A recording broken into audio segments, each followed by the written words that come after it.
जिन्ना medical Sindh university के अंदर national bio ethics की अप्रूव्ड ये तहकीक है, सर्च करो, सूरह रहमान पे सबसे यूनिक तहकीक हुई है ये, इससे ज़बरदस्त तहकीक नहीं हुई, मैंने पूरी पढ़ी है। इन्होंने 500 मरीज लिए और ये मरीज प्री डायबिटिक थे, यानी इनको शुगर का मर्ज होने वाला था, ये हाइपरटेंसिव थे, इनकी ब्लड प्रेशर भी ज़्यादा थी, और ये स्ट्रेस के, एंजाइटी के, दिमाग के, नफसियाती मरीज भी थे। और इन्होंने सबको दिन में 3 मरतबा दवाई की तरह सुबह दोपहर शाम एक खास सेटिंग में सूरह रहमान सुनाई है, सूरह रहमान सुनाई, और वो हैरान रह गए कि इनके अमराज में 150% तक कमी आई है। बात ले लो मेरी। साइकोलॉजिस्ट कहता है कि रिश्ते की खराबी की वजह ये 4 चीजें हैं, सुनो गौर से। नंबर 1 क्रिटिसिज्म, तुम तंज करते हो, वही तुम करोगे। नंबर 2 कंटेम्प्ट, तुम जलील करते हो, तुम करोगे, मुंह देखा अपना। नंबर 3 डिफेंसिवनेस, तुम अपने आप को सच्चा कहते हो, मैंने कहा था ना मैं हमेशा ठीक होता हूं। नंबर 4 स्टोन वॉल्ड, तुम रूखे सूखे हो जाते हो, हंसी तुम्हारे मुंह से रुखसत हो जाती है, तुम सही तरह बात नहीं करते। ये चारों चीजें रिश्तों का गला घोंट देती है, दौड़ देती है ना। और अब देखो नबी पाक की क्या तालीम है। एक सुन्नत बताता हूं, मुझे बताना ये चारों चीजें नबी पाक कैसे सेट कर रहे हैं। देखो मेरा बेटा सामने बैठा है, मैं से हाथ मिलाता हूं, हाथ मिलाओ। नबी पाक जब भी मुसाफा करते थे ना, तो उस वक्त तक अपना हाथ नहीं छुड़ाते थे जब तक वो खुद नहीं खींच लेता था।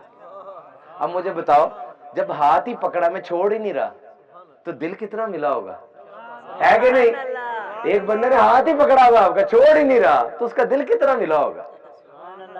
नबी पाक जब किसी की तरफ रुख फरमाते, जब तक वो चेहरा नहीं हटा लेता, नबी पाक चेहरा नहीं हटाते थे। लिसनिंग, आई कांटेक्ट, देखो जरा कैसी बात है ये। आला जन्नत में घर किसे मिल रहा है? जिसका इखलाक अच्छा है, जिसका इखलाक अच्छा है। और फिर फरमाया जन्नत के बीच में घर दूंगा उसको।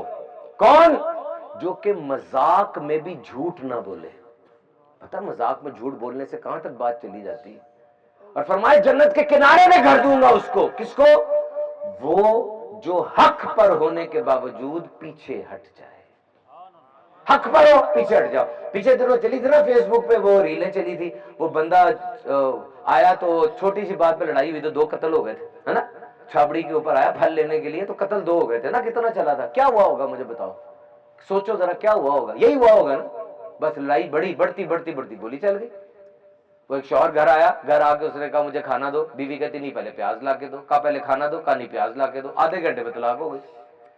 तो क्या फरमा रहे हैं नबी पाक, क्या फरमा रहे हैं? तू मेरा उम्मती है ना, तू हक पर है, मैं तुझे कह रहा हूं लड़ाई होगी, तू हक पर है, मैं तुझे कह रहा हूं तेरा नबी हो, पीछे हट जा, तू तेरा घर भी बच जाएगा, तुझे जन्नत में घर तो मैं दे दूंगा ना। ये क्या नसीहतें डॉक्टर के लिए नहीं है, ये नसीहतें इंजीनियर के लिए नहीं है, ये नसीहतें ताजिर के लिए नहीं है। मैंने कोई एक बात भी ऐसी नहीं कि बयान में जो कि इतना कोई बड़ा मौजज़ा हो जो आप और मैं नहीं कर सकते। मैंने नबी पाक के वो पहलू आपको बताए जो मैं भी कर सकता हूं और आप भी कर सकते हैं। वो नबी है यार, वो नबियों के भी इमाम है। वो मिराज पर जाते हैं, उन पे कुरान आता है, वो कहें कंकरियां कलमा पढ़ती हैं, वो इशारा करे चांद टूट जाता है। ये उनकी सलाहियतें, ताकतें, ये उनकी रिट है, ये उनकी अथॉरिटी है। हर बंदे की अथॉरिटी होती है। जाओ आईजी पंजाब को कुछ कह के दिखाओ, तुम्हें लगा पता देगा कि मैं आईजी पंजाब हूं। क्यों? अथॉरिटी है, हर बंदे की अथॉरिटी होती है। वो तो नबियों के भी इमाम है, उनकी अथॉरिटी कौन चैलेंज कर सकता है? लेकिन उनकी सारी जिंदगी ऐसी है कि एक आम आदमी भी फॉलो कर सकता है। ये मेरा दावा है। आप नहीं कह सकते कि जी मैं कैसे फॉलो करूं। क्यों ना फॉलो करूं? जिस तरह नबी पाक ने बीवी से बात किया, आप क्यों नहीं बात कर सकते? नबी पाक अपनी बीवी से मांगते थे बोटी कोई खाने के लिए, रुक जाते, कहते तुमने कहां से मुंह लगाया मुझे बताओ, मैं भी वहीं से मुंह लगाऊंगा, लाओ करो ये। नबी पाक प्याला पकड़ते वहीं से मुंह लगाते जहां ईशा ने मुंह लगाया होता, करो ये। इमाम हसन कहते हैं मैंने दुआ कनूत अपने नाना जान से सीखी है, सिखाओ अपने नवासे को दुआ कनूत। हर चीज की जा सकती है, जात ही ऐसी है, क्योंकि अब कोई मिसाल नहीं आनी, कोई किताब नहीं आनी, खत्म हो गया सब।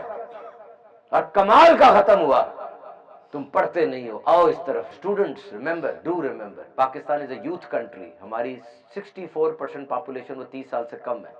आपकी जवानियां इस बात का तकाजा करती हैं कि आप सुन्नत पर अमल करें। आप जो इतना रो रहे हैं आज के गजा में ये हो गया तो फला हो गया तो फला हो गया, ये इसीलिए हो गया कि हमने नबी पाक के दामन को छोड़ दिया। दिल में इश्क है, इसमें कोई शक नहीं है, लेकिन दामन नहीं थामा हुआ। दामन पता नहीं किसी का थामा हुआ। किसका थामा हुआ बताओ? किसके पीछे चल रहे?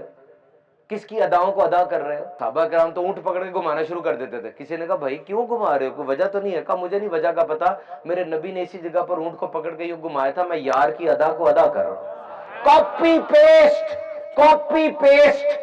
مدینے کا دین لو, کاپی اور اس کو پیسٹ کر دو, بیچ میں کچھ کرنا نہیں ہے, اپنا نہیں گھسیڑنا کچھ. کاپی پیسٹ, پھر رزلٹ دیکھنا کیا آتا ہے.